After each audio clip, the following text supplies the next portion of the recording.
আমাদের আজকের গল্প পুষ্টি। কলমে অনিন্দিতা মুখার্জি সাহা। কড়াইতে তেল দিয়ে পেঁয়াজটা দিয়ে কিছুক্ষণ নাড়তেই ছুটে এলো তুতাই। মা, কি রান্না করছো? কি সুন্দর গন্ধ বেরোচ্ছে!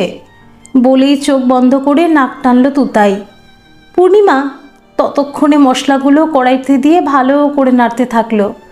তারপর চোখটা নাচিয়ে বলল, আজ ডিম কষা আর গরম গরম ভাত কেমন হবে? তুতাইয়ের মুখটা আনন্দে ভরে গেল, চোখ দুটো জল জল করছে। গদগদ গলায় বলল, ঝোলটা হলে একটু চাখতে দেবে মা? পূর্ণিমা হাসি মুখে চোখ টিপে সায় দিতেই ছেলে দৌড়ে পালালো।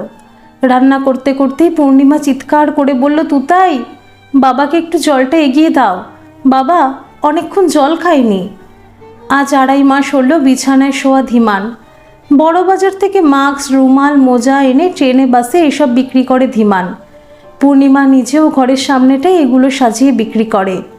দুজনের চেষ্টায় ভালোই চলছিল সবটা। ছেলের পড়াশোনা, খাওয়া দাওয়া দিব্যি চলছিল। 2.5 মাস আগে একটা পা অকেজো হয়ে যায় ধীমানের। হকারি করে ফেরার সময় হালকা ধাক্কা লাগে একটা গাড়ির সাথে, পড়ে যায়, কিন্তু সেরকম লাগেনি। নিজেই আবার উঠে বাড়িও ফেরে। কিন্তু রাতে বাড়ি ফিরে প্রচণ্ড যন্ত্রণা তার 2 দিন পর থেকে পা অবশ হতে থাকে। ওই অবস্থাতেও কয়েকদিন বেরোলেও আস্তে আস্তে সেটাও বন্ধ হয়ে যায়। সেই থেকে ডাক্তার, বদ্যি যে যেখানে বলেছে পূর্ণিমা চেষ্টা করেছে, কিন্তু কোনো পরিবর্তন নেই। দিন দিন আরও খারাপ হচ্ছে। ধীমানের সাথে সাথে টাকা পয়সা, শরীর সব দিক থেকেই দুর্বল হয়ে পড়ছে পূর্ণিমাও। টাকা পয়সাও যা জমানো ছিল শেষ।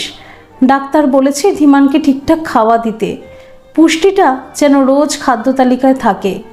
কোথা থেকে দেবে পূর্ণিমা জানে না।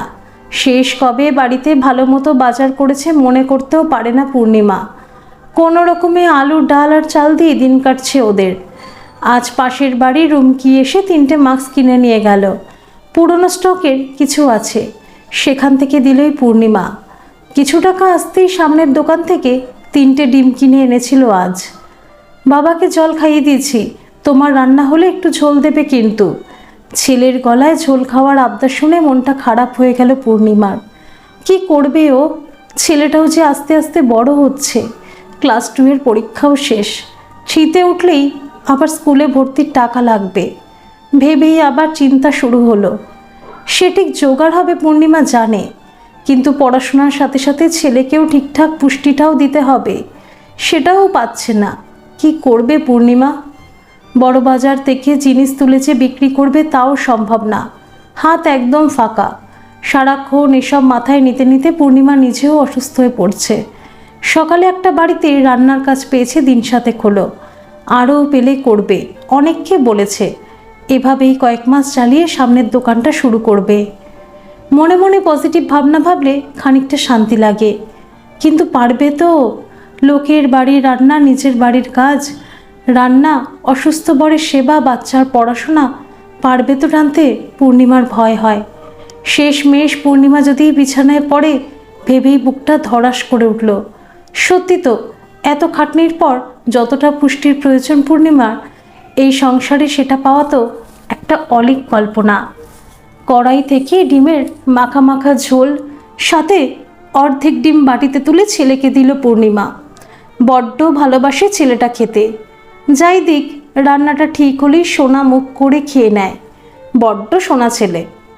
স্নান করে এসে ঠাকুরকে একটু জল বাতাসা দিয়েই পূর্ণিমা ভাত বেড়ে দিল ধীমানকে। একটু উঠে বসিয়ে দিল, ও একাই খায়। আগে খাইয়ে দিত পূর্ণিমা, কিন্তু ডাক্তার না করেছেন, বলেছেন যেটুকু নিজে পারে করতে দিতে। না করতে করতে আরও অকেজো হয়ে যাবে। ধীমানের পাশেই টি টেবিলটাতে খেতে বসে পূর্ণিমা আর তুতাই। ভাতের পাশে আলু সেদ্ধ, আজ প্রথম পাতে এটাই আছে, আলু সেদ্ধ আর সর্ষের তেল। আজ আর ডাল রাখেনি মেনুতে। তারপরেই ডিম। ডিম দেখে ধীমানের মুখটাও বেশ খুশি লাগছে, দেখল পূর্ণিমা। আলু সেদ্ধ শেষ হতেই ডিম দিল ধীমানকে, নিজেও একটা ডিম তুলে নিল, সাথে কিছুটা ঝোল। ধীমান ভাত কটা ডিমের ঝোল দিয়ে যত্ন করে মেখে মুখে দিতেই তুতাই ততক্ষণে আলু সেদ্ধ মাখা ভাত তো শেষ। ডিমের লোভে আজ যেন পাতের ভাত তাড়াতাড়ি পেটে চলে যাচ্ছে সবার। পূর্ণিমা তুতাইয়ের ভাগের অর্ধেক ডিমটা দিতেই ধীমান খাওয়া থামিয়ে বলল, ওকে অর্ধেক দিলে কেন? পূর্ণিমা বলার আগেই তুতাই হাসি হাসি মুখে খানিক লজ্জা পেয়ে বলল, আমি রান্নার সময় অর্ধেক খেয়ে নিয়েছি। ধীমান পূর্ণিমাকে বলল, আরে ওটা আমায় দাও না, আমার গোটাটা ওকে দাও। পূর্ণিমা বলল, কেন? ও তো খেয়েছে। তুতাইও থামিয়ে দিল খাওয়া, যদি অর্ধেকটা বাবা নেয় সেই আশায়। ধীমান বলল, দাও গো, বাচ্চা তো, কিছু তো সেরকম দিতে পারি না আজকাল, এই বয়সে যেটুকু পুষ্টির দরকার পায় কি ও? পূর্ণিমা বলল, পুষ্টি সবার দরকার, তোমার যা হাই ডোজের ওষুধ পড়ছে, ডাক্তার রোজ তোমাকে ডিম দুধ দিতে বলেছে, পারছি কি? ধীমান শান্ত মুখে বলল, আমার কথা ছাড়ো, আমি তো অকেজো। পূর্ণিমা বলল, সারা জীবন এই অজুহাত চলবে না, তোমাকে মনের জোরে উঠতে হবে, না হয় আমি অকেজো হয়ে পড়ব। ধীমান আহত মুখে খেতে লাগলো। তুতাইও আশা নেই দেখে অর্ধেক ডিম দিয়ে খেতে শুরু করলো। আর পূর্ণিমা ছেলের মুখের দিকে তাকিয়ে অনেক কষ্টেই নিজের ডিমটা ভেঙে খেতে শুরু করলো। ছেলের পারতে অর্ধেক ডিম দেখে যেমন ধীমানের খারাপ লাগছে, ঠিক তেমন পূর্ণিমারও খারাপ লাগছে, কিন্তু কিছু করার নেই। 4টে ডিম হলে একটা ডিম হয়তো সত্যি তুতাইয়ের জন্যই রাখতো, কিন্তু যখন মাথা পিছু রান্না হয়েছে সবাইকে খেতে হবে। পুষ্টিটা সংসারে শুধু বাচ্চার নয়, প্রতিটি মানুষের দরকার, আর এটা তুতাইকে শিখতে হবে, বুঝতে হবে, তাহলে আর অযথা আশা রাখবে না মনে। নিঃশব্দে 3জন খাচ্ছে, খুব শান্ত পরিবেশ। পূর্ণিমার একটু অপরাধী মনে হলো নিজেকে, তাই বলল, কি তুতাই বাবু, রাগ হলো নাকি মায়ের ওপর?